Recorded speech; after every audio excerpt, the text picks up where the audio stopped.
I'm Stefen Fangmeier. I'm a freelance visual effects supervisor. That means I don't work per se for a particular company, but I get hired usually by the filmmakers, the producer, and the director to come on board on a project, and then I help in choosing the companies that will do the work. And my last project was Sin City, A Dame to Kill For, the second one. And again, it was the same scenario that I was actually brought in post-production to work directly creatively with the director to complete all the visual effects. I studied computer science from 1979 to 1983. So back in those days, computer graphics were very simplistic. They were just starting out.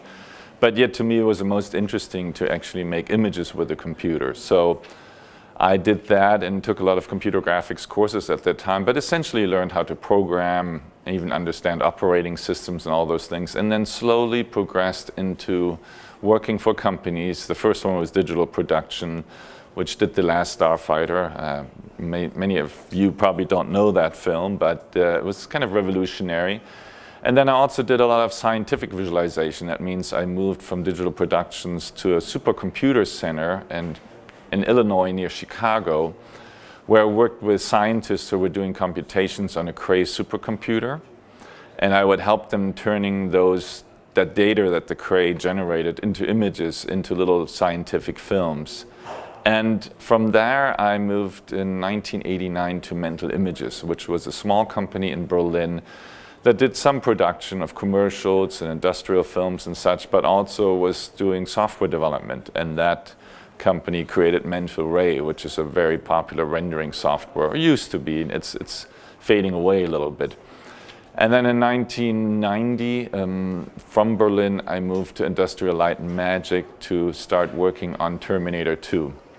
So Industrial Light and Magic was just expanding, I think, the group from 12 people that worked on The Abyss to 25 people for Terminator 2. And I was one of those people and worked on the shader, the algorithm to create the look for the polyalloy for the Terminator 2, the T1000.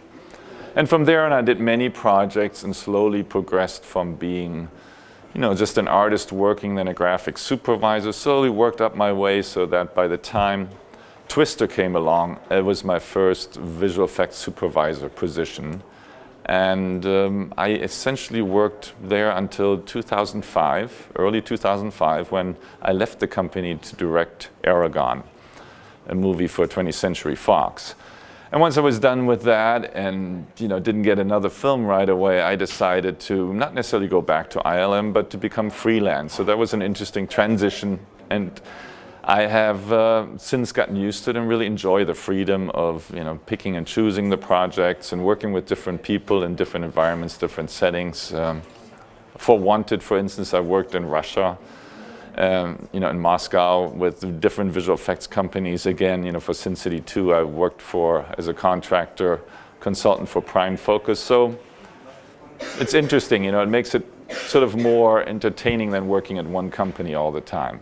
What I always find is that the industry has gotten a little bit too specialized. In other words, that there's a lot of division. People do modeling, then other people do texturing, then other people do shader and look development, others animate, and then composite. And I always like to work with artists who actually have at least 2 or 3 of those skill sets. In other words, I would say don't specialize too much in the beginning. Try to learn a little bit of all the different tools, Nuke and Maya and this and that, so that you can, possibly do a whole shot, for instance, all by yourself, rather than having to be stuck in that pipeline. So I see a little bit too much specialization going on, and I don't know if that's also supported in the schools. I would think in the school that you're taught a little bit about everything, and I think that's good. And then you find out over time what your special area is. But for myself, it was always compositing and rendering and shading and this and that. I mean, I didn't do any modeling and animation, a little bit here and there, but